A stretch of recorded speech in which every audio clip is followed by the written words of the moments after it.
స్తోత్రాలు చెల్లిస్తూ ఉన్నాం ప్రభా. మధ్యలో కాల సమయంలో ప్రభా, ఇదిగో ప్రభా, నీ బిడ్డలతో మీరు మాట్లాడండి. నీ కృపలో, నీ దయలో నీ బిడ్డలే భద్రపరచండి. ఇదిగో నాయన తండ్రి యేసయ్య, ఈ మట్లాది వారము నాయన తండ్రి అద్భుతకరంగా మీరు జరిగిస్తున్న విధానాన్ని బట్టి నీకు వందనాలు. ఈ దూరం నాయన ఈ యొక్క మట్లాది వారం ద్వారా ప్రభా నీ బిడ్డలతో మీరు మాట్లాడండి ప్రభా. ఎవరికైతే ఈ యొక్క మట్టలాది వారం కావాల్సిన మెసేజ్ అవసరమో వారందరితో మీరు మాట్లాడండి. ఈ లైవ్ ద్వారా వీక్షిస్తున్న ప్రతి ఒక్క బిడ్డకిని నాయన ప్రభువా, నీ కనికరము, నీ కృప, నీ యొక్క దయ నీ బిడ్డలపైన ఉంచండి. ఈ వాక్యం ద్వారా మీరే మాట్లాడి మహిమనందుతారని ఆయన తండ్రి నీ ఆత్మ ఇచ్చి నన్ను నడిపించండి. నీ బలమును, శక్తిని, నిలబడుటకు నీ జ్ఞానాన్ని నాకు అనుగ్రహించి మీరే మాట్లాడి మహిమనందమని యేసయ్య నామం పేరట ప్రార్థిస్తున్నాము తండ్రి, ఆమేన్. దేవునికి స్తోత్రం కలుగును. మత్తయి సువార్త 21వ అధ్యాయము త్వరగా తీయాలి. మత్తయి సువార్త 21వ అధ్యాయము 6 నుండి చదువుకుందాం.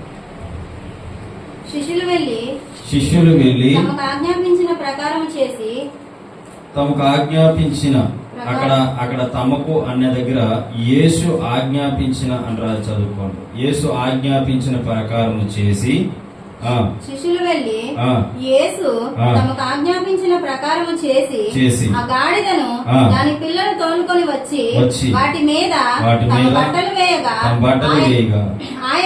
ఆయన బట్టల మీద కూర్చుండెను. జన సమూహములోను అనేకులు తమ బట్టలు దారి పొడుగున పరిచిరి. కొందరు చెట్ల కొమ్మలు నరికి దారి పొడుగున పరిచిరి. జన సమూహములలో ఆయనకు ముందు వెళ్ళిచుండిన వారును వెనుక వచ్చుచుండిన వారును దావీదు కుమారునికి జయము, ప్రభు పేరిట వచ్చువాడు స్తుతింపబడును గాక, సర్వోన్నతమైన స్థలములలో జయము అని కేకలు వేయుచుండిరి. చాలు. దేవునికి స్తోత్రం కలుగును గాక.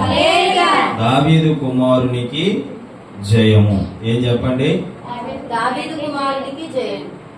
వినాలి జాగ్రత్తగా. దావీదు కుమారునికి జయము అనే దగ్గర హోసన్నా జయము, హల్లెలూయా, హోసన్నా జయము అని కూడా చెప్పుకోవచ్చు. దేవునికి మహిమ కలుగును. హల్లెలూయా. చాలా జాగ్రత్తగా వినాలి మా వాక్యాన్ని. దేవుడు మాట్లాడబోతున్నాడు మనందరితో. ఆమేన్ చెప్పండి. దేవుడు మనందరితో మాట్లాడబోతున్న దినం. ఆమేన్ చెప్పండి. మీరు చక్కగా ఈ మెసేజ్ ని మీరు వింటే మట్లాది వారం వాళ్ళ తాలూకా మెసేజ్ దేవుడు మీతో మాట్లాడబోతున్నాడు. అది గలిబిలు అవుతున్నాను. తలిపేసేసి గలిబిలు అవుతున్న సౌండ్ వచ్చి తలిపేసి. దేవునికి స్తోత్రం కలుగును గాక. హల్లెలూయా. ఇందులో మనం కొన్ని పాయింట్లు, ఒక 4 పాయింట్లు నేర్చుకున్నాం. ఇందులో ఒక 4 పాయింట్లు. మొదటిది ఏంటిదంటే, శిష్యులు వెళ్ళి యేసు తమకు ఆజ్ఞాపించిన ప్రకారం చేశారు. శిష్యులు వెళ్ళి యేసు ప్రభు వారు ఏదైతే చెప్పారో, యేసుక్రీస్తు ప్రభు వారు ఏదైతే చెప్పారో తమకు ఆజ్ఞాపించిందని చేశారు. దీన్నే వినయము అంటారు. వినయము అంటారు. జాగ్రత్తగా మనం జ్ఞాపకం చేసుకుంటే ఈ మెసేజ్ విందాం. అయితే మనం అనుకోవచ్చు, దేవుడు గాడిద మీదే ఎందుకు ఎక్కాడు అని డౌట్ చాలా మందికి ఉంటది. ఉంటదా? ఉంటది. గాడిద మీదే దేవుడు ఎందుకు ఎక్కాడు? యేసు ప్రభు వారు గాడిదని ఎందుకు ఎన్నుకున్నారంటే, గాడిద వచ్చేసి చరిత్రలోకి మనం వెళ్తే గాడిది దేనికి సంకేతం అంటే శాంతికి సంకేతం. ఆమేన్ చెప్పండి. హల్లెలూయా. ఏ గాడిదకు బదులు గుర్రం ఎక్కొచ్చు కదా అనే సందర్భం మనకి ఎదురవచ్చు. గాడిదకు బదులు గుర్రం ఎక్కితే కొద్దిగా బాగా తీసుకెళ్ళింది కదా అనేసి మనం అనుకుంటాం. కానీ గుర్రం దేనికి సంకేతం అంటే యుద్ధానికి సంకేతం. దేనికి సంకేతం? జాగ్రత్తగా వినాలి నా మాటలు. గాడిద సాత్వికానికి సంకేతం, దీన మనసుకు తగ్గింపు స్వభావానికి సంకేతం. జాగ్రత్త వినాలి. కానీ గుర్రాన్ని వాడుకోవచ్చు కదా అనుకోవచ్చు అక్కడ. కానీ గుర్రము దేనికి సంకేతం అన్నాము? యుద్ధానికి సంకేతం. దేవునికి స్తోత్ర. కాబట్టి గాడిదని వాడుకున్నాడు. ఆమె చెప్పండి. ఆమేన్. ఇప్పుడు ఈ మెసేజ్ విన్న తర్వాత యేసయ్య మోసే గాడిదలు మనం కూడా అవ్వాలి. ఆమేన్. ఆమె చెప్పరే. ఆమేన్. నీవు ఒక గాడిద, నేను ఒక గాడిద, ఇక్కడ ఉన్న ప్రతి ఒక్కరు గాడిదే. ఎవరిని మోస్తున్నాం మనం? యేసయ్యను మోస్తాం. అలా మోయాలి. ఆమె చెప్పండి. ఆమేన్. మనం మోసేవారిగా ఉండాలి. ఆమేన్. ఈ గాడిద మోసిందా లేదా యేసు ప్రభు? మోసింది. మోసింది. కాబట్టి ఇక్కడ మనం ఉన్న వారిలో మనం కూడా యేసు ప్రభు తాలూకటువంటి ఆ యేసు ప్రభు చెప్పినటువంటి ప్రతి పనిలో మనం నమ్మకమైన వారిగా ఉండి ఆయన బరువును మనం మోయాలి. ఆమె చెప్పండి. హల్లెలూయా. మొట్టమొదటి పాయింట్ మనం చదువుకున్నాం. ఇదే మాటలో ఒకసారి జకరియా గ్రంథం ఒకసారి తీద్దామా? నేను ఈ 4 పాయింట్లు చెప్పే ముందు జకరియా గ్రంథం ఒకసారి తీయండి. జకరియా గ్రంథము 9వ అధ్యాయము 9వ వచనంలో ఒక మాట ఉంటది. 9వ అధ్యాయము 9వ వచనంలో ఒక మాట ఉంటుంది. సియోను నివాసులారా బహుగా సంతోషించుడి. యెరూషలేము నివాసులారా ఉల్లాసంగా ఉండుడి. నీ రాజు నీతిపరుడును రక్షణ గలవాడును దీనుడై గాడిద పిల్లను ఎక్కి నీ యొద్దకు వచ్చుచున్నాడు. ఎక్కడ ఎవరినెక్కి? గాడిద పిల్లనెక్కి నీ రాజు. ఏ రాజు? యేసురాజు. చెప్పండి. మన రాజు. చెప్పాలి. మన రాజు. మన రాజు. నా రాజు అని చెప్పాలి. నా రాజు. నా రాజు త్వరగా రాబోతాడు. హల్లెలూయా. హల్లెలూయా. నా రాజు దేని మీద ఎక్కువ వస్తున్నాడు అంటే గాడిద పిల్ల, గాడిద మీదను గాడిద పిల్ల మీదను ఎక్కి వస్తున్నాడని జకరియా స్పష్టంగా తెలియజేశాడు. ఇది పాత నిబంధన, కొత్త నిబంధన చెప్పాలి. ఇది పాత నిబంధనలోనే జకరియా అనేటువంటి ఒక ప్రవక్త లేదంటే ఒక దైవజనుడు, ఈ దైవజనుడు ఏమని అంటున్నాడంటే గాడిద మీద ఆయన ఎక్కి వస్తున్నాడు అని ప్రవచన పూర్వకంగా చెబుతా ఉన్నాడు. దేవునికి స్తోత్రం కలుగునుగా. హల్లెలూయా. దేవుడు ప్రవచన పూర్వకంగా దేవుడు పుట్టక ముందే ఈ పాత నిబంధన రచింపబడింది కాబట్టి ఈ యొక్క జకరియా గ్రంథంలో స్పష్టంగా మనం చూస్తూ ఉన్నాం. అలాగే యోహాను సువార్తకి వెళ్దాం. ఒకసారి యోహాను సువార్తకి వెళ్దాం. ఒకసారి తీయండి.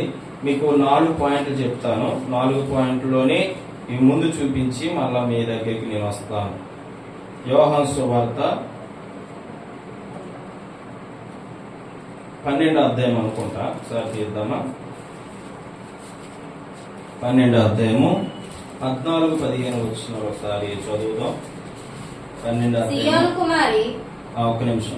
సియోను కుమారి భయపడకము, ఇదిగో నీ రాజు గాడిద పిల్ల మీద ఆసీనుడై వచ్చుచున్నాడు. 15వ వచనం కూడా అని వ్రాయబడిన ప్రకారం యేసు ఒక చిన్న గాడిదను కనుగొని దాని మీద కూర్చొని ఉండెను. దేవునికి స్తోత్రం కలుగునుగా.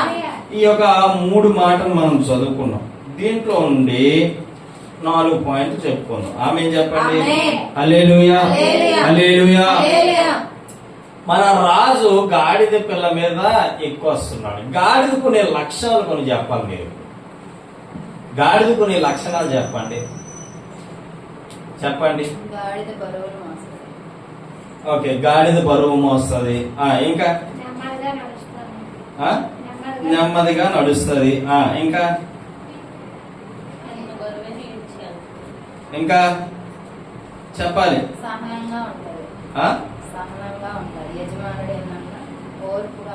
ఓర్పుతో సహనంతో ఉంటది. ఇంకా చెప్పాలి. మీరే గాడిదకునే లక్షణాలు చెప్పండి. ఆ గాడిదకు ఉన్నాయి లక్షణాలు. ఈ గాడిదలకు ఉన్నాయి లేదో మనం అర్థం చేసుకోవాలి ఈరోజు. ఏ గాడిద? నేను అది. దేవునికి స్తోత్రం. ఇప్పుడు లక్షణాలు చెప్తాం. గాడిదలకునే లక్షణాలు చెప్పాలి. వాక్యం చెప్తుంది, మరి మీరు చెప్పాలి. ఎస్ఐ గ్రంథం 1వ అధ్యాయము తీయక్కర్లేదు, నేను చెప్తాను.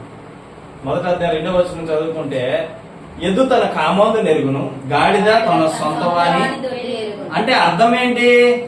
గాడిద తన సొంత వాణి దొడ్డి తెలుసుకొను అంటే, ఇప్పుడు చూడండి, ఒక గాడిదని కట్టి ఒక స్తంభాన్ని కట్టామనుకోండి. ఒక గాడిదని గాడిద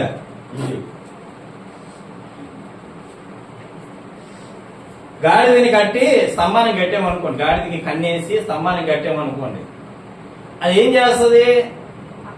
అక్కడే ఉంటది. తర్వాత ఆ యజమానుడు వచ్చి ఆ గాడిని నిప్పి ఆయన తోలికాళ్ళ గాడిదని వదిలేస్తాడు. మొత్తం ఊరంతా తిరిగి తిరిగి తిరిగి తిరిగి తిరిగి వస్తుంది. ఎక్కడికి వస్తుంది? సాయంత్రం కల్లా ఎక్కడైతే తన యజమానుడు ఉన్నాడో, ఎక్కడైతే తన యజమానుడు గృహం ఉందో, ఎక్కడైతే తన యజమానుడి ఇల్లు ఉందో అక్కడ తిన్నగా వచ్చేస్తుంది. ఎవరు చెప్పనవసరం లేదు దాన్ని. ఆమేన్ చెప్పండి. హల్లెలూయా, హల్లెలూయా. దీని నుంచి ఒక పాయింట్ తీసుకుందాం మనం. దీని నుండి ఒక పాయింట్. ఏ పాయింట్ అంటే, ఇప్పుడు నువ్వు ఎక్కడి నుంచి వచ్చావు? నీ తండ్రి అయినటువంటి దేవుడి నుంచి కలుగు చేయబడ్డావు. ఆయన సృష్టి కదా ఇదంతా. నీ తల్లికి అన్నది కరెక్టే కాదంటలేదు, కానీ నీ తల్లికి గర్భాన్ని ఇచ్చింది ఎవడు? నీ గర్భాన్ని ముట్టి నిన్ను ఆ భూమి మీద పరేసింది ఎవరు? యేసు ప్రభు వారు. అవునా కదా? ఆయన నీకు భూమి మీద నువ్వు ఉదయించడానికి, నువ్వు పుట్టడానికి దేవుడు అధికారం ఇచ్చాడు. ఇప్పుడు ఈ భూమి మీదకి మనం వచ్చామా లేదా? ఈ భూమి మీద మనం వచ్చినప్పుడు జాగ్రత్త వినాలి. నేను మెసేజ్ ఒకటి ప్రిపేర్ అయ్యాను, అవి చెప్తాను లేదో ముందుకెళ్దాం. కానీ దేవుడు మాట్లాడుతున్న దాన్ని నేను అడ్డుపరచకూడదు. కాబట్టి దేవుడు మాట్లాడుతున్నాడు, జాగ్రత్త వినాలి. మనం ఆకాశము అంటే దేవుని యొక్క సొంత గృహం అనేటువంటి పరలోకము నుంచి ఆయన కలుగు చేయబడితే భూమి మీదకి వచ్చాం. ఏదో ఒక రోజు ఈ యొక్క భూలోకాన్ని ముగించుకొని, నీ యొక్క దినాలు ముగించుకొని, నీ సంవత్సరాలు ముగించుకొని, ఏదో ఒక దినాన్ని మరలా నువ్వు ఎక్కడికి వెళ్ళిపోతావు? నీ సొంత తండ్రి గూటికి చేరుతావు. ఆ చేరడానికి గల అధికారం నీకు భూమి మీద ఇవ్వబడింది. ఆమేన్ చెప్పండి. చేరడానికి గల అధికారం భూమి మీద ఇవ్వబడింది. ఈ అధికారమే పాపము లేకుండా బ్రతకడము. ఆమేన్ చెప్పండి. ఈ భూలోకములో నీ ఇష్టానుసారంగా బ్రతికి, నీ ఇష్టానుసారంగా జీవించి, నీ ఇష్టానుసారంగా గన నడుచుకుంటే అక్కడ మళ్ళా నీకు ప్రవేశము. ఎందుకంటే అది పరిశుద్ధమైన పట్టణము, అది నీతి కలిగిన పట్టణము, అది యథార్థత కలిగిన పట్టణము. ఆ పట్టణంలో నువ్వు ప్రవేశించాలి అంటే గనక నీలో పరిశుద్ధత ఉండాలి. ఆమేన్ చెప్పండి. దేవునికి మహిమ కలుగునుగా, దేవునికి మహిమ కలుగునుగా. జాగ్రత్తగా వినాలి బిడ్డ. ఈ రోజు దేవుడు నీతో మాట్లాడుతూ ఉన్నాడు. మొదటి లక్షణంతో ముడిపడి ఉంది. ఏది? పరలోకం. అవునా కదా? మొదటి గాడిదకున్న మొదటి లక్షణం ఏంటి? గాడిదకున్న మొదటి లక్షణం తన యజమానుడు విప్పి వదిలిపెడితే మొత్తం తిరిగి ఎక్కడికి వస్తుంది? ఇప్పుడు గాడిదకి బుద్ధి ఉందా? మనిషికి బుద్ధి ఉందా? మనిషికి చెప్పాలి, ఉందా? ఈ గాడిదకి బుద్ధి ఉంది.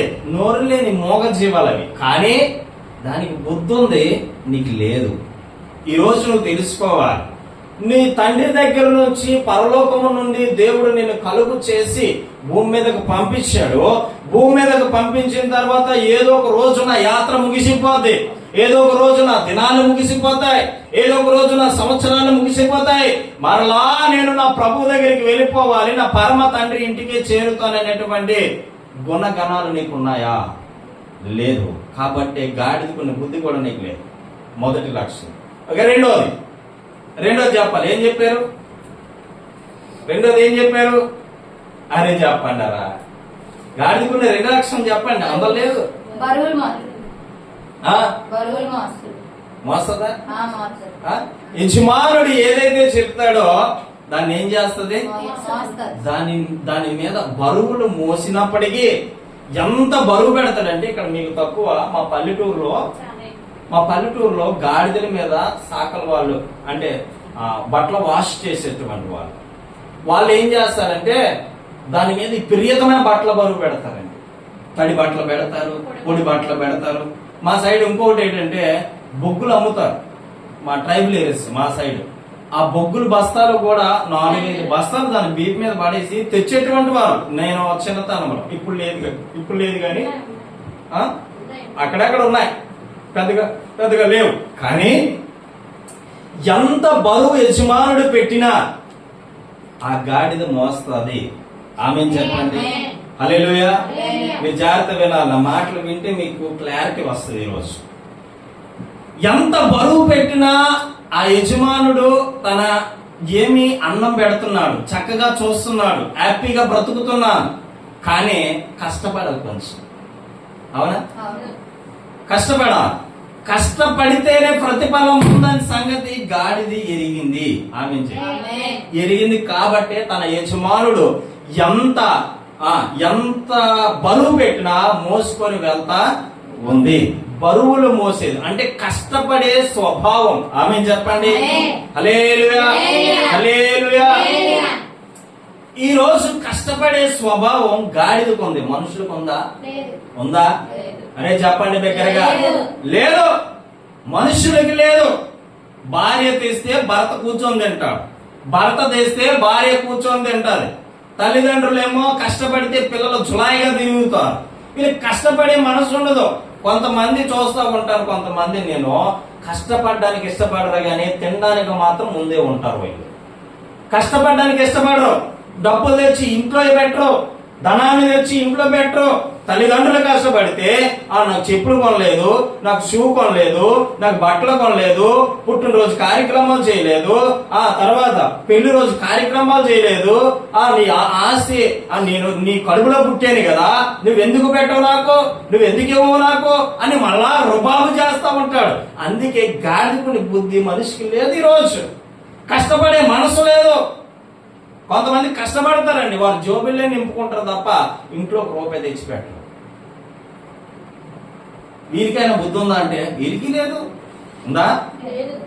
ఈరోజు ఈ లైవ్ ద్వారా వింటున్న ప్రియమైనటువంటి దేవుని బిడ్డలారా, దేవుడు మీతో మాట్లాడబోతున్న మధ్యాహ్నం. ఆమె చెప్పండి.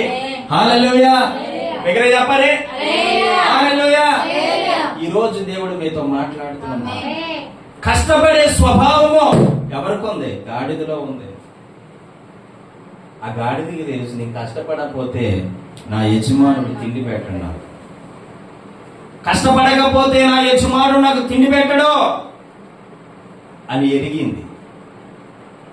ఎరిగి బరువులు మోయడానికి ఇష్టపడింది. ఈరోజు దేవుని బరువును మోస్తున్నావా? మొయ్యాలని వాక్యం చెప్తావు. గాడిద మోసింది.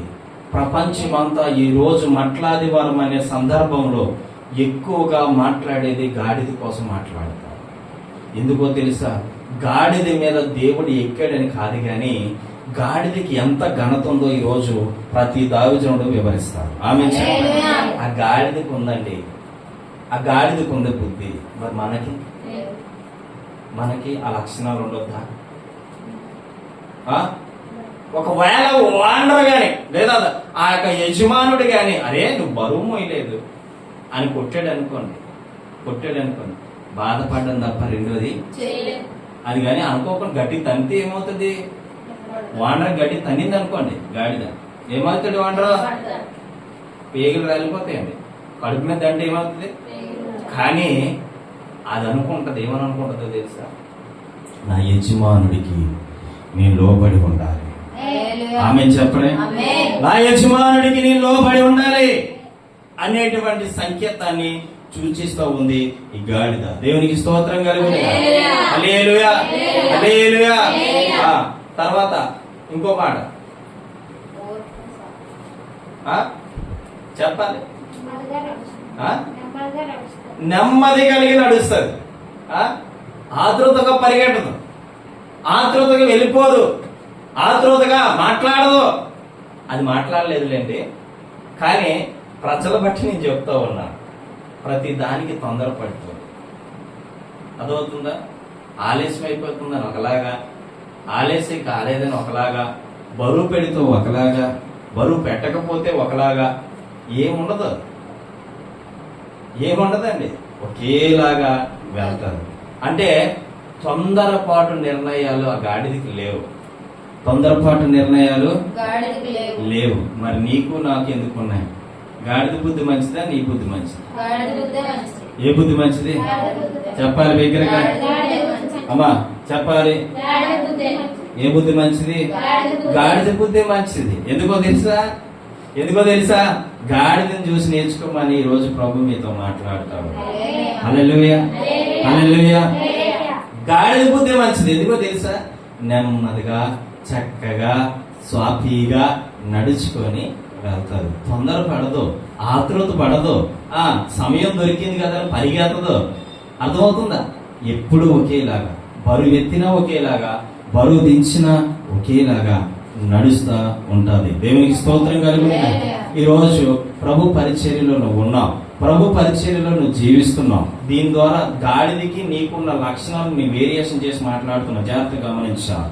ఇప్పుడు గాడిద గురించి మాట్లాడుతున్నావు. ఇప్పుడు మూడో పాయింట్, నీవు దేవుడు నీకు ఒక పరిచర్య భారాన్ని పెట్టాడు.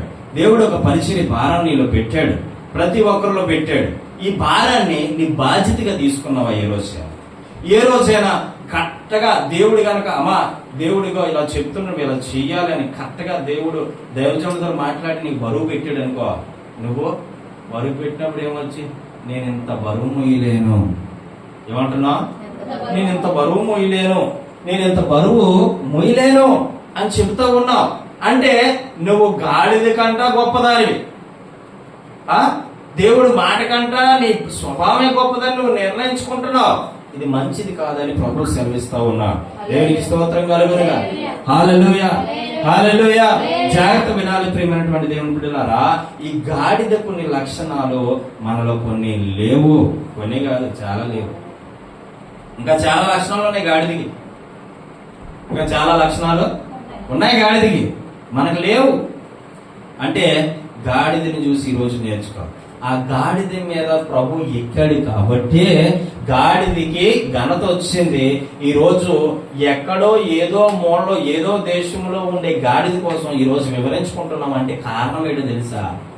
ప్రభువు దాని మీద ఎక్కి దావీదు కుమారునికి చేయము, దావీదు కుమారునికి చూడండి అక్కడ ఏమి రాయబడిందో మత్తయి సువార్తలో ఒకసారి తీద్దాము. 21వ అధ్యాయంలో దావీదు కుమారునికి జయము, ప్రభువు పేరట వచ్చేవాడు స్తుతింపబడును గాక, సర్వోన్నతమైన స్థలములలో జయము అని కేకలు వేయిచుండిరి. ఆమేన్ చెప్పండి. హల్లెలూయా, హల్లెలూయా. గాడిద సాత్వికమైనది, తగ్గింపు స్వభావం కలిగినది. ఏ స్వభావం కలిగినది? ఇప్పుడు ఇందులో 4 పాయింట్లు చెప్పి నేను ముగించేస్తాను ఈ రోజు వాక్యాన్ని. జాగ్రత్త వినాలి. మొట్టమొదటి పాయింట్ ఏంటంటే, మొట్టమొదటి పాయింట్, శిష్యులు వెళ్లి యేసు తమకు ఆజ్ఞాపించిన ప్రకారము చేశారు. అంది చెప్పింది చెప్పినట్టుగా చెప్పాలి, చెప్పింది చెప్పినట్టుగా.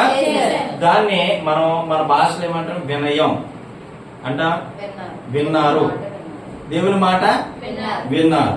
మొట్టమొదటి పాయింట్. ఇక రెండో విధేయత చూపించారు. వినయం కాదు, విధేయత చూపించారు. అని చెప్పింది చెప్పినట్టు చేయడం విధేయత. ఏంటి విధేయత అంటే?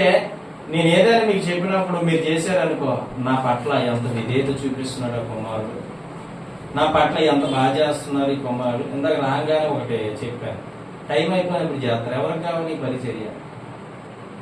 ఎవరికి కావాలి? టైం అయిపోయిన తర్వాత, టైం అవ్వక ముందే నేను దేవుని మందిరానికి వెళ్ళాలి, దేవుని మందిరంలో ఉండాలి, దేవుని మందిరంలో పరిచర్య చేయాలి అన్న ఆసక్తి నీలో ఉంటే గనక నువ్వేం చేయాలో తెలుసా? మొట్టమొదటిగా నీవే వచ్చి మొత్తం నీట్ గా చేసుకుని వెళ్ళాలి. అమెరికా ప్రెసిడెంట్ ఒక ఆయన, జాగ్రత్త వినాలి, ఒక ఆయన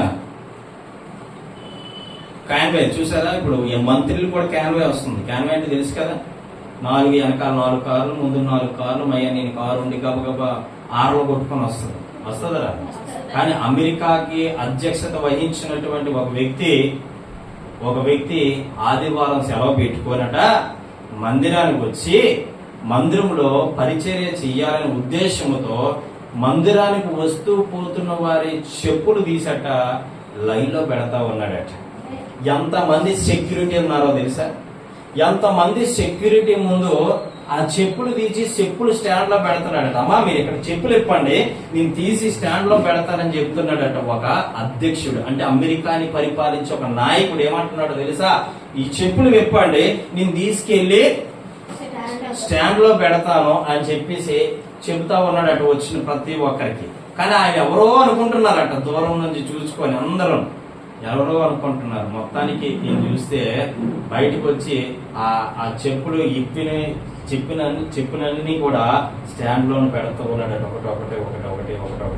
అప్పుడు అడుగుతూ ఉండాలట వాళ్ళ వెనకాల ఉన్నారు, నువ్వు ఈ లోకాన్ని, దేశాన్ని పరిపాలించే ఈ అమెరికాని పరిపాలించే ఒక నాయకుడు నీవు, అయితే నువ్వెందుకు పరిచర్య చేస్తున్నావు అని వాళ్ళు అడిగినప్పుడు ఆయన అంటున్నాడట, ఈ పరిచర్య చేయమని ప్రభు నాకు చెప్పాడు. ఆమేన్ చెప్పండి. హల్లెలూయా. ఈ బరువు నా మీద పెట్టాడు ప్రభు, కాబట్టి నేను చెయ్యాలి అని చెప్పి ఆయన మాట్లాడేసరికి ఎవ్వరూ కూడా మాట్లాడలేకపోయారట.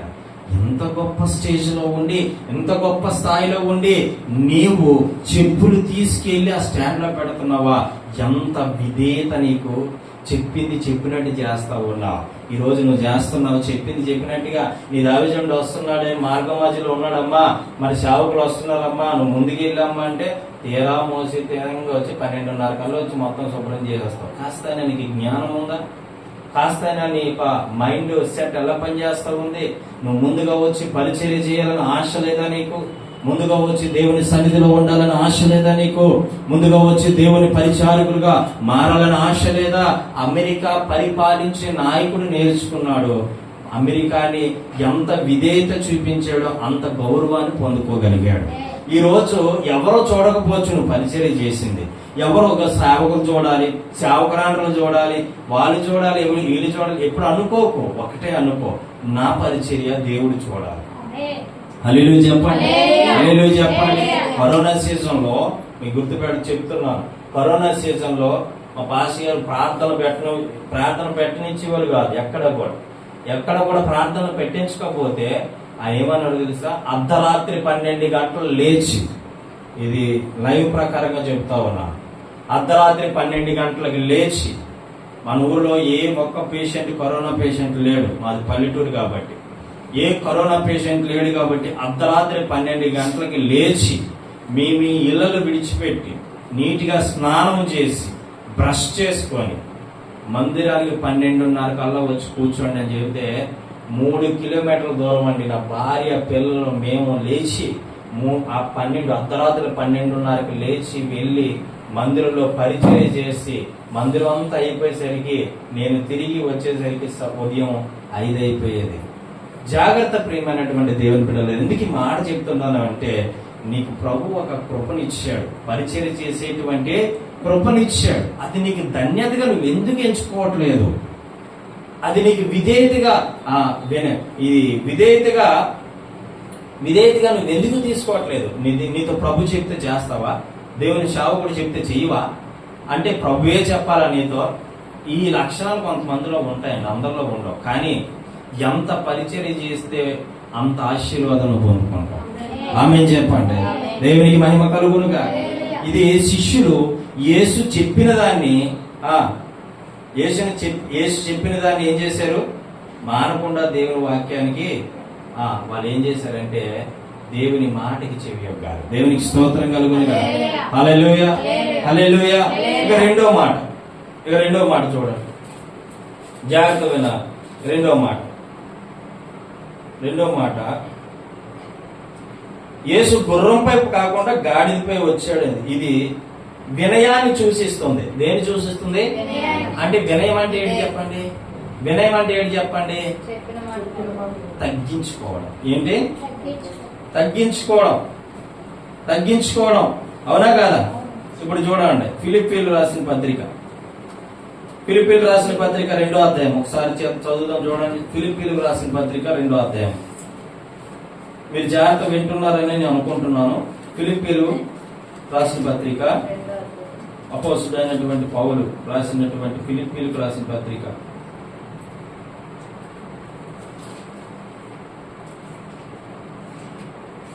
తీసారా? ఫిలిప్పీలకు రాసిన పత్రిక చూడండి, 2వ అధ్యాయము 7-8 వచనాలు చదువుతాం. మనుషుల పోలికగా పుట్టి దాసుని స్వరూపమును ధరించుకొని తను తానే రిక్తునిగా చేసుకొనెను. మరియు ఆయన ఆకారమందు మనుషుడిగా కనబడి మరణం పొందినంతగా అనగా సిలువ మరణము పొందినంతగా విధేయత చూపిన వాడై తన్ను తాను తగ్గించుకున్నాడు. చూడండి, ఈ మాటకి అర్థమేంటో తెలుసా? మనుష్యుని పోలికగా పుట్టారు. ఎవరు? యేసుక్రీస్తు ప్రభు. ఎవరి స్వరూపాన్ని ధరించుకున్నాడు? దేవుని స్వరూపాన్ని ధరించుకున్నాడు. అవునా? మనిషి పోలికగా పుట్టి దాసుని స్వరూపమును ధరించుకొని తను తాను ఏం చేసుకున్నాడు? దేవుని శక్తి తనలో ఉన్నప్పటికీ, దేవుని యొక్క కృప తనలో ఉన్నప్పటికీ, దేవుని మహిమ తనలో ఉన్నప్పటికీ తన్ను తాను అప్పగించుకొనడానికి భూమి మీదకి వచ్చాడు. అది మన 7వ వచనంలో చదువుకుందాం. ఇక్కడ 8వ వచనం. మరియు ఆయన ఆకారమందు మనుషులుగా కనబడి, ఏ ఆకారమందు? చూడడానికి ఎలా కనబడుతున్నాడు? మనుష్యుడిగా కనబడుతున్నాడు. మనుష్యుడిగా వచ్చాడు కాబట్టి మరణము పొందినంతగా, అనగా సిలువ మరణము పొందినంతగా విధేయత చూపిన వాడే. ఇప్పుడు ఆయన గాని సిలువ మరణం పొందనన్నాడు అనుకో, మన పాపక్షమాపణ ఉందా? లేదు. కానీ తను తాను తగ్గించుకున్నాడు. ఏం చేసుకున్నాడు? మొట్టమొదట నువ్వు దేవుని మహిమను అసలు ఒక లైట్ కాంతిని వెళ్ళి చూడగలుగుతావా? కోటి సూర్యులు కాంతిని మించిన తేజోమయుడిని వేసి నువ్వు పట్టుకోగలుగుతావా? కానీ తన శక్తిని అంతటిని ఏం చేసుకున్నాడో తెలుసా? తగ్గించుకున్నాడు కాబట్టి యూదులు వెళ్ళి ఎవరిని? దేవుణ్ణి పట్టుకోగలిగారు. లేకపోతే ఆయన పట్టుకోవడం అసాధ్యము. హల్లెలూయా, హల్లెలూయా. ఇక్కడ కనబడేది ఏంటంటే విధేయత చూపించాడు. అంటే తన తాను ఏం చేసుకున్నాడు? తగ్గించుకున్నాడు. రెండో పాయింట్ ఏంటంటే వినయము. మొదటి విధేయత, రెండోది వినయం. మొదటి విధేయత, రెండోది వినయం. వినయం చూపించాడు. అంటే అర్థం ఏంటంటే ఆయన గుర్రంపై రాకుండా గాడిదపై వచ్చాడని ఇది విషయాన్ని సూచిస్తుంది అన్నమాట. శాంతికి సంకేతం అంటే వినయము. హల్లెలూయా చెప్పండి, హల్లెలూయా చెప్పండి, హల్లెలూయా. మూడో విషయం ఏంటంటే మన జీవితంలో యేసయ్యకు స్థానం ఇవ్వడం. మూడో మాట ఏంటి? మన జీవితంలో యేసయ్యకి మొదటి పాయింట్ ఏంటి చెప్పండి? విధేయత. రెండో పాయింట్ ఏంటి? వినయము. మూడవది మన జీవితంలో యేసయ్యకు స్థానం ఇవ్వడం. ఇస్తున్నామా లేదా? ఇక్కడ చూడండి, మన జీవితంలో యేసయ్యకి స్థానం ఇవ్వడం అంటే శిష్యులు తమ వస్త్రములు గాడిదపై వేశారా లేదా? అంటే శిష్యులు వెనక ముందు ఆలోచించకుండా వారి వస్త్రాలు ఏం చేశారు? గాడిదపై వేశారు. ఈ రోజు దేవుడు మిమ్మల్ని అడుగుతున్నాడు ఏమనంటే, వస్త్రములనే కాదు, దేవునికి మనం ఏదైనా సమర్పించే వారిగా ఉండాలి. ఇది ఇవ్వను ప్రభువా, అది ఇస్తాను ప్రభువా, అది ఇస్తాను ప్రభువా, ఇది ఇవ్వను ప్రభువా. ఈ లాజిక్ దేవుడి దగ్గర ఉపయోగించద్దు ఎప్పుడు కూడా.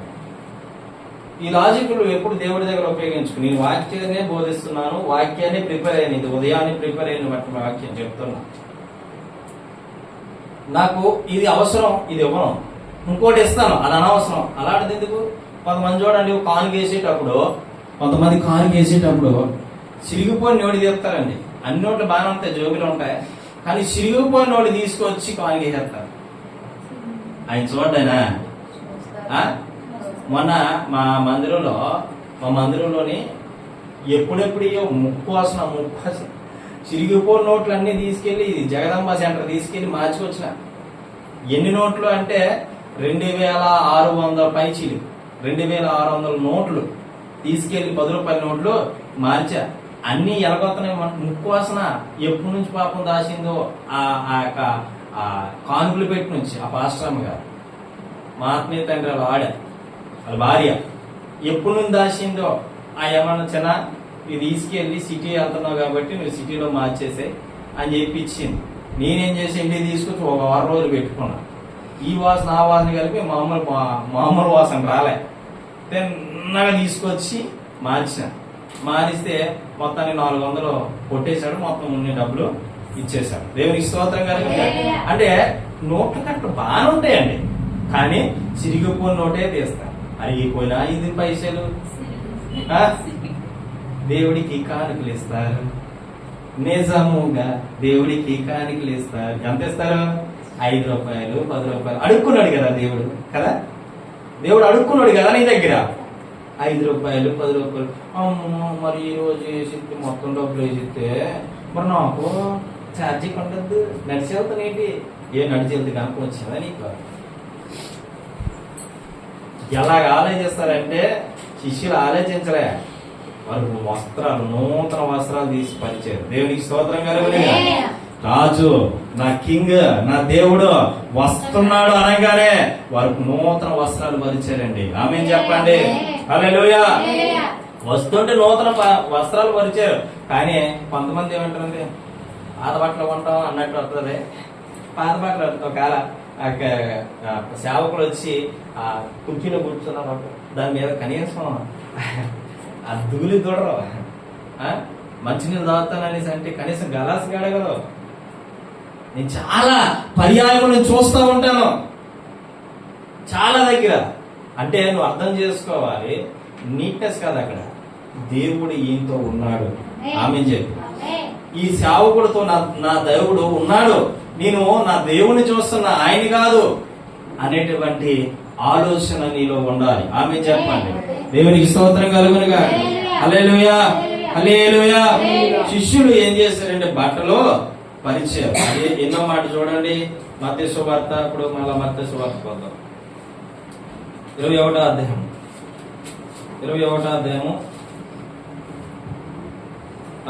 7వ వచనం. గాడిదను దాని పిల్లను తోలుకొని వచ్చి వాటి మీద తమ బట్టలు వేయగా ఆయన బట్టల మీద కూర్చుండెను. ఏం చేశాడు? గాడిదని తీసుకొచ్చారు మొత్తానికి. ఈ గాడిద మీద మంచి వస్త్రాలు. యేసుప్రభు వస్తున్నారని మంచి చేస్తారా చెడ్డ చేస్తారా? మంచి చేస్తారా చెడ్డ చేస్తారా? మంచి వేసి మన రాజు కూర్చున్నాడు. ఆమేన్. హల్లెలూయా. అంటే నువ్వేం చేయాలంటే దేన్నైనా దేవుడి కొరకు సమర్పించే విధంగా ఉంటా. ఆనాడు యూదులు బట్టలు సమర్పించారు. ఎవరికి? యేసయ్యకి. మరి నువ్వేం సమర్పిస్తున్నావు? ఏం సమర్పించాలో రోమపత్రిక తీయండి ఒకసారి చెప్తా.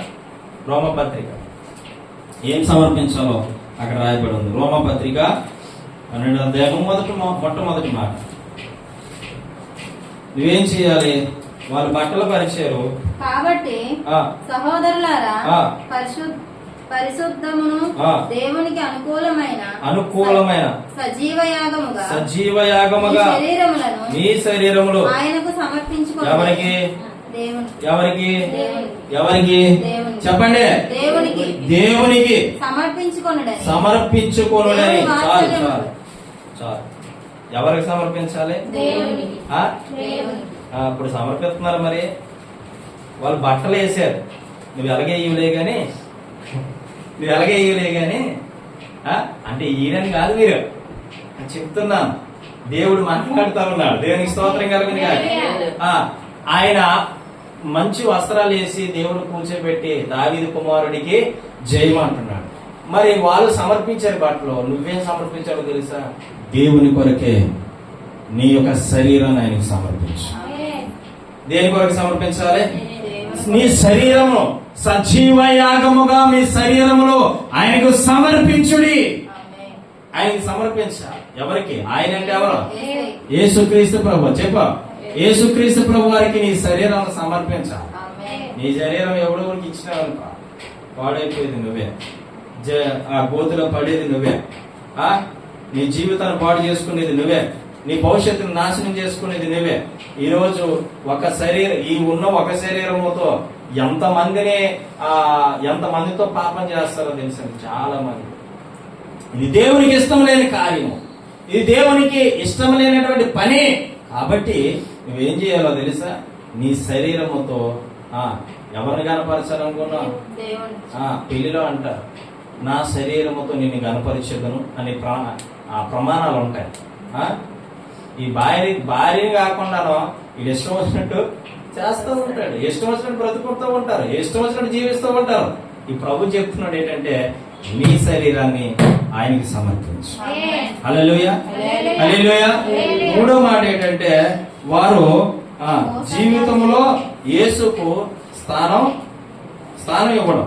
జీవితంలో యేసుకు స్థానం ఇచ్చారు. మరి నీ జీవితంలో యేసయ్యకి స్థానం ఉందా? నీ జీవితంలో ఏసైకి స్థానం ఉందా? ఎప్పుడో ఒకటి అనాలి, ప్రభా నాలోకి రండి, నాతో ఉండండి. హల్లెలూయా. నువ్వు వస్తుంటే నీ ఇంట్లో ఉన్న దయ్యాలు పారిపోవాలి. నువ్వు వస్తుంటే, నువ్వు ప్రార్థన చేస్తుంటే నీ ఒంట్లో ఉన్న రోగాలు పోవాలి. నువ్వు ప్రార్థన చేస్తూ ఉంటే గడగడలాడాలి, అక్కడ దేవుని అభిషేకం అక్కడ పొరలాలి. హల్లెలూయా. పొంగి పొరలాలి. హల్లెలూయా. అటువంటి విశ్వాసిగా నువ్వు తయారవ్వాలి. సేవకుడే ప్రార్థన చేయాలి, అప్పుడే నాకు స్వస్థత వస్తుంది. కరెక్టే, వస్తుంది. కానీ మరి నీవు సేవకుడి మీద ఆధారపడితే నీ విశ్వాసం ఏది? నీ విశ్వాసం ఏది? జాగ్రత్త సుమి, నీ శరీరాన్ని సమర్పించు. ఎవరికి? దేవునికి. హల్లెలూయా. 4వ మాట, ఆయన రాజుగా స్వీకరించడం. ఆయన్ని రాజుగా స్వీకరించడం. కొంతమంది భర్తల్లో ఏమంటారంటే, నా రాజు నన్ను పెళ్లి చేసుకున్నాడుగా, నా రాజు, మా అమ్మ నా రాజు, నా భర్త, నాకొక్కడే భర్త, ఈ ఒక్క భర్తతో నా రాజీన, నా కింగ్ అయిన, నీ బొంగేం కాదు. చాలా మంది భార్యలు అంటుంటారు, అమ్మా జాగ్రత్తగా అన్నమాట, మన రాజు ఒక్కడే. హల్లెలూయా చెప్పండి. నా రాజు ఒక్కడే, ఆయన కింగ్. రాజులకు రాజు అయిన దేవుడు, ప్రభులకు ప్రభు అయిన దేవుడు. దేవునికి స్తోత్రం కలుగునుగాక. హల్లెలూయా, హల్లెలూయా. చూడండి అక్కడ మళ్ళా మత్తయి సువార్త ఒకసారి 21వ అధ్యాయంలో అక్కడ రాయబడి ఉంది. ఏమని రాయబడి ఉందంటే, బట్టల పరిచిరి, కొందరు చెట్లు కొమ్మలు నరికి దారిని పరుగును పరిచిరి. జనసమూహంలో ఆయనకు ముందుగా విలుచుండిన వారు, వెనక వచ్చుండిన వారు, దావీదు కుమారునికి జయము, ప్రభు పేరట వచ్చిన వాడు స్తుతింపబడును గాక, సర్వోన్నత స్థలములో జయము అని కేకలు వేయిచుండిరి. హల్లెలూయా. ఈ మాటకి అర్థం ఏంటంటే, మన రాజు, ఆయన రాజు కాబట్టి ఆయన మనం ఏం చేయాలి? వస్తున్నాడు, స్వీకరించాలి. హల్లెలూయా. ఏం చేయాలి? స్వీకరించాలి. ఆయన వస్తున్నాడు అనేటువంటి విధంగా ఆయన మరలా రాబోతున్నాడా లేదా? మళ్ళా రాబోతున్నాడా లేదా?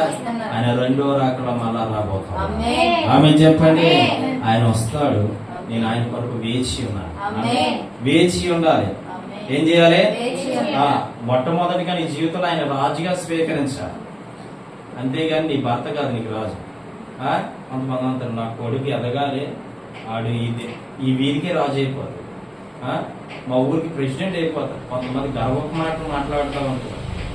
ఆ మాటలు ఎప్పుడు మాట్లాడకండి. ఆ పెద్ద ఉద్యోగస్తుడు అయిపోతాడు. ఆశించడంలో తప్పులేదు, కానీ గర్వం ఉండకూడదు. ఆశలో కూడా ఆశించడంలో తప్పులేదు. నీ కొడుకు ఒక ప్రయోజకుడు అవ్వాలని, లేదా నీ భర్త ఒక ప్రయోజకుడు అవ్వాలని ఆశించడంలో తప్పులేదు. నా రాజమ్మ, నా రాజు ఏదమ్మా, మీ రాజు ఎక్కడికి వెళ్ళాడు? మీ రాజు ఏడకపోయిండో? మీ రాజు ఎందాకి వెళ్ళిండో అని అడుగుతారు, చూసావా? అప్పుడు నా రాజు అక్కడే, నా ప్రభు మాత్రమే నా రాజు. ప్రభువును కనపరచు రాజుగా, మనుషులుగా. దేవునికి స్తోత్రం కలుగునుగా. హల్లెలూయా, హల్లెలూయా. అంటే యేసు రాజుగా, ఆ రాజుని ఎందుకు పిలువబడ్డాడంటే, అక్కడ గాడిదపై కూర్చొని రావడం ఆయన రాజుగా అంగీకరించడం అని అర్థం అన్నమాట. గాడిద మీద కూర్చొని రావడానికి గల కారణము, దాని సంకేతం ఏంటంటే ఆయన రాజు అని సూచిస్తూ ఉంది. మన హృదయంలో యేసు రాజుగా ఉండాలి. మన హృదయంలో యేసు రాజుగా వచ్చుచున్నాడు. యేసు రాజుగా వచ్చుచున్నాడు.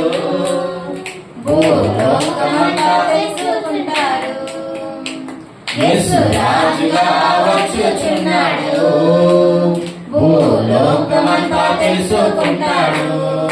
రవి కోట తేజుడు, రమ్యమైన దేవుడు, నా రాజుగా వచ్చుచున్నాడు. రవి కోటి తేజుడు, రమ్యమైన దేవుడు, నా రాజుగా వచ్చుచున్నాడు. యేసు రాజుగా వచ్చుచున్నాడు. భూలోకమంతా తెలుసుకుంటారు. యేసు రాజుగా వచ్చుచున్నాడు. భూలోకమంతా తెలుసుకుంటారు. ఆయన గాడిద మీద ఎక్కి రావడమే ఆయన రాజుకి సంకేతం. హల్లెలూయా, హల్లెలూయా. ఆయన రాజుగా అంగీకరించడం అని అర్థం. మనం అంగీకరించాలి. ఎవరు కూర్చుంటారు? రాజు కూర్చుంటారు. ఒకవేళ గుర్రం మీద కూర్చొని వచ్చాడు. అసలు రాజులు ఎక్కడ కూర్చుంటారు చెప్పండి? ఇప్పుడు చెప్తారు. రాజులు ఎక్కడ కూర్చుంటారు బాబా? సింహాసనం మీద కూర్చుంటారులే, బయటికి వెళ్ళి ఎక్కడ కూర్చుంటారు? గుర్రం మీద కూర్చుంటారా? టక్క టక్క టక్క టక్క టక్క అనుకొని ఆ పరిగెడుతూ ఉంటే మనవాడు ఎక్కడ కూర్చుంటాడు? గుర్రం మీద కూర్చుంటాడు. కానీ నీ రాజు ఎక్కడ కూర్చున్నాడు తెలుసా? గాడిద. ఆమె చెప్పు, ఎందుకు గాడిద మీద కూర్చున్నాడు అని ఇందాక విషయం చెప్పాను. అయితే ప్రభు రాజుగా వచ్చిన విధానం గాడిద మీద ఎక్కి రావడం ఏంటి? గుర్రం మీద ఎక్కి రావాలి కదా అనుకుంటే, గాడిద దేనికి సంకేతం? శాంతి, ప్రేమ సంకేతం. మన రాజు గాడిద మీదకి రావాల్సిన గల కారణం ఏంటంటే, నేను ఈ లోకానికి రాజుగా వచ్చుచున్నాను, కానీ మీ మధ్యకి ప్రేమ శాంతిని తీసుకొని వస్తాడు. చెప్పండి ఒకటి దగ్గర, మీ మధ్యకి ప్రేమను శాంతిని నేను తీసుకొస్తున్నాను అని అర్థం అన్నమాట. గాడిద శాంతికి సంకేతం, యేసయ్య ప్రేమకు సంకేతం. అవునా కాదా? గాడిద మీద ఎక్కి ఆ శాంతి దూత మీద ఏం చేస్తున్నాడు? ప్రేమను తీసుకొచ్చాడు. అది దానికి అర్థం. ఆయన రాజుగా వచ్చి ఉన్నాడు. ఆమె చెప్పండి. ఈ లాస్ట్ మాట ప్రకటన గ్రంథం 19వ అధ్యాయం 16వ వచనం. లాస్ట్ గా ఈ మాట చెప్పి ముగిస్తాం.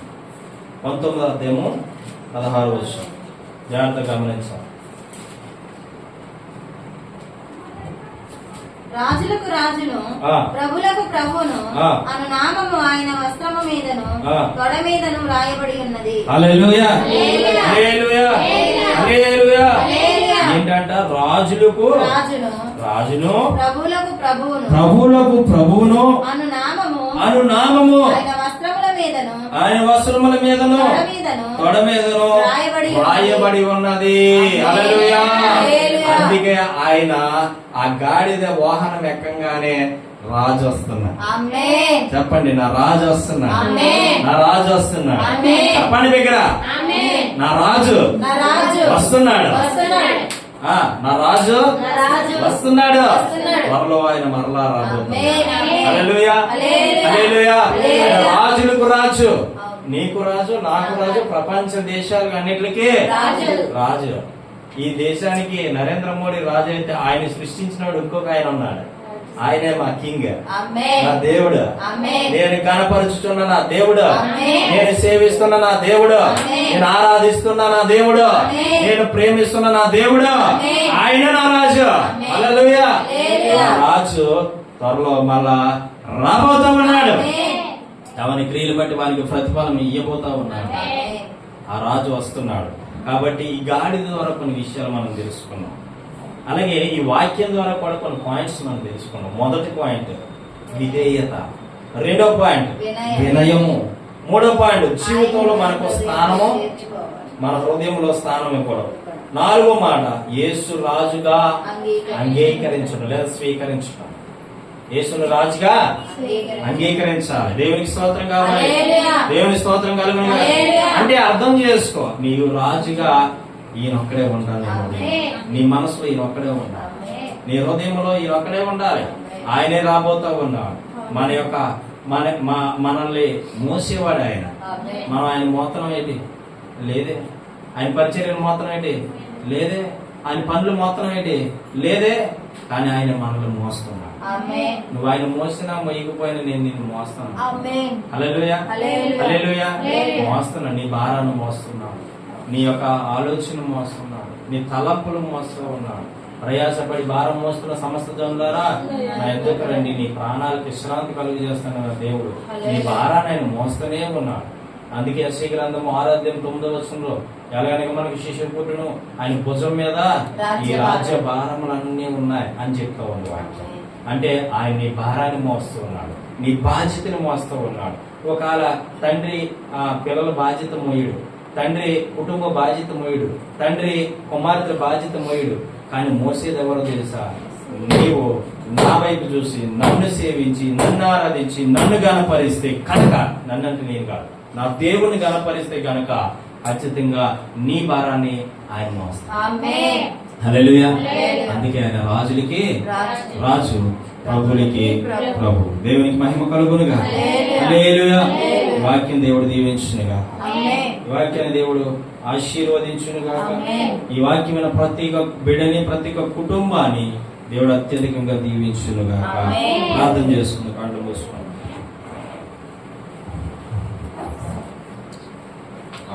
ఆఫీస్